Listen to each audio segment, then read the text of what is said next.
Penetration ছিল না, হ্যাঁ, এবং ব্লেড মানে আমার কাছে ব্লেডের মতো মনে হচ্ছে একটা শার্প একটা কিছু ব্লেড টাইপের, এটা ছুরি না, যেভাবে স্ক্র্যাচ করা হয়েছে, যেভাবে পেরিনিয়ামে যদি না আমি শোনা উচিত যে যদি কেউ যদি মানে পেনিট্রেশনও করতে চায় তাহলে তো ওটা ছেঁড়া বেড়া হয়ে যাবে, ছেঁড়া বেড়া কিছু ছিল না।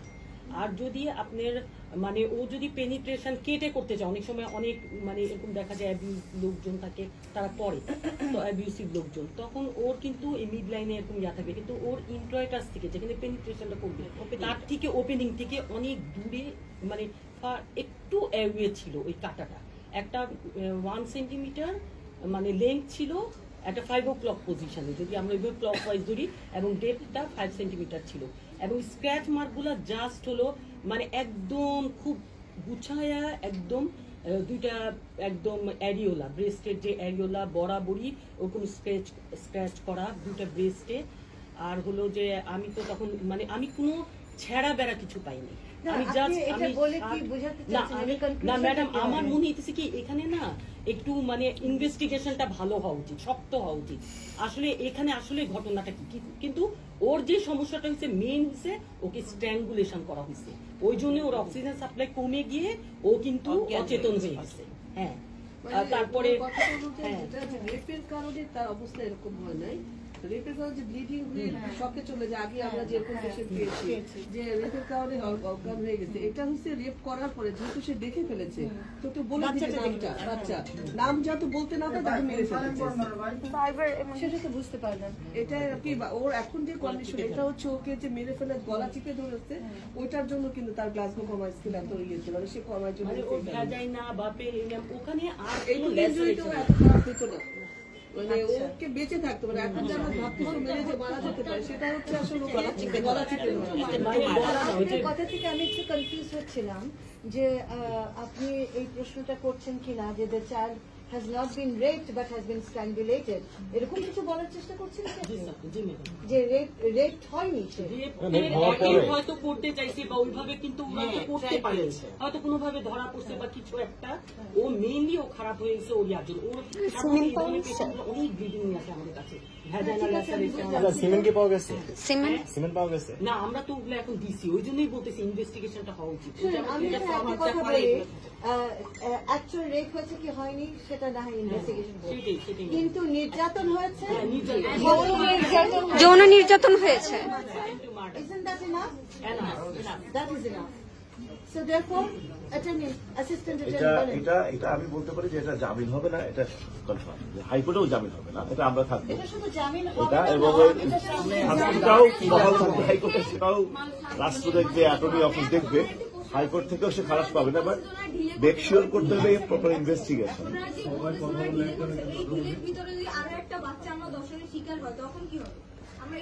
আমরা আর কোন আসিয়া চাই না ম্যাম, প্লিজ ম্যাম। এটা কিন্তু আমরা অহরহ দেখছি যে এরকম কেসগুলো যত লেন্দি হয়েছে সেখানে নতুন নতুন যোগমাত্রা যুক্ত হয়েছে, দিন শেষে ওটার আর কোনো বিচার হয় না, সাকসেসফুল বিচার হয়। এটা আমরা দেখে আসছি এবং আমরা এটাকে আর ট্রাস্ট করি না।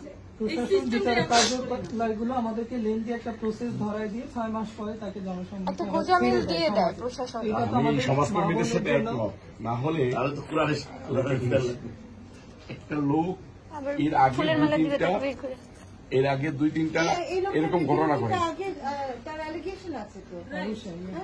আইনের প্রয়োগটা যদি ভালোভাবে থাকতো তাহলে এরকম স্কোপটা আর হতো না।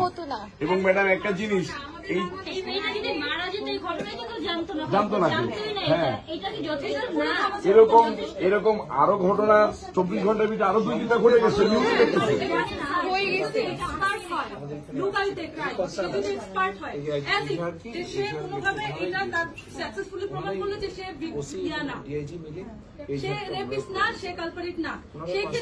আমাদের আরেকটা মেয়ে ভাবে মারা যাবে, দিন শেষে আবার হয়ে গেছে তো 24 ঘন্টায় আরো 2-4টা নিউজে দেখলাম একই ঘটনা। এখন আমাদের আইন এবং বিচারিক কার্যক্রমটা এমন, আমাদের যদি সেই বিশ্বাসটা থাকতো আমরা 7 দিন কেন 6 মাসও সময় দিতে চাই।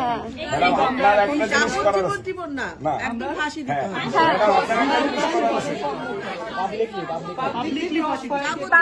পরে হাইকোর্ট সব চলে আসে।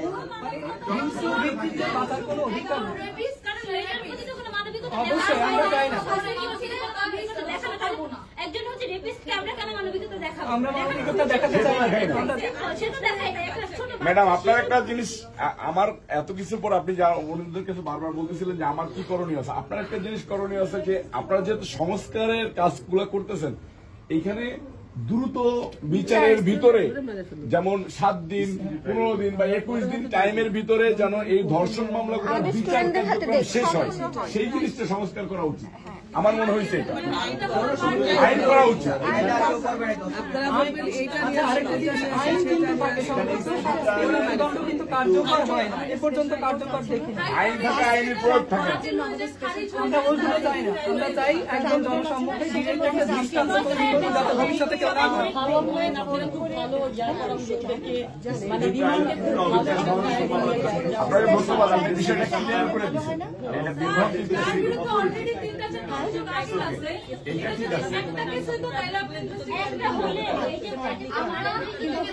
এবং শোনেন, আপনারা যেহেতু সোশ্যাল ওয়ার্ক করেন আপনাদেরকে বলি, এই যে শ্বশুর, এই শ্বশুর তার নিজের বেটার বউ মানে ওনার ছেলের বউকে অফার দিছে, রাইট? অফার না চেষ্টা করছে। তাইলে আপনি কিভাবে তার জন্য আমরা কেন সময় দিব ভাই? ওর কোনো বেঁচে থাকার অধিকারই না, এখন পর্যন্ত জীবিত আছে, এটা ওর ভাগ্য। এটা হবে ভবিষ্যৎ ধর্ষকদের জন্য একটা দৃষ্টান্ত হতে হবে। এখন লেন্দি প্রসেস গেলে পরে আর আমরা মানে জনগণ পরে ঠান্ডা হয়ে যায়, তখন দেখা যায় বিচারিক কার্যক্রম থাকে। এটাই প্রসেসটা লেন্দি করার কারণটাই এটা। আমরা যে ধর্ষণে এত কথা বললাম, এত আন্দোলন হলো, এত কিছু হলো, মেয়েরা ক্রিটিসিজম পাইলো, কিন্তু এখন তো রোজা, তাই না? তার মানে আমরা একই জায়গায় আছি। বিচার পাইলে প্রপারলি এখন তো বলতে পারবে তার এমন করা বিচার হয়েছে, এমন কোন রেজিস্টার যেটা থেকে আমরা বলবো যে ওকে চেঞ্জ আসছে।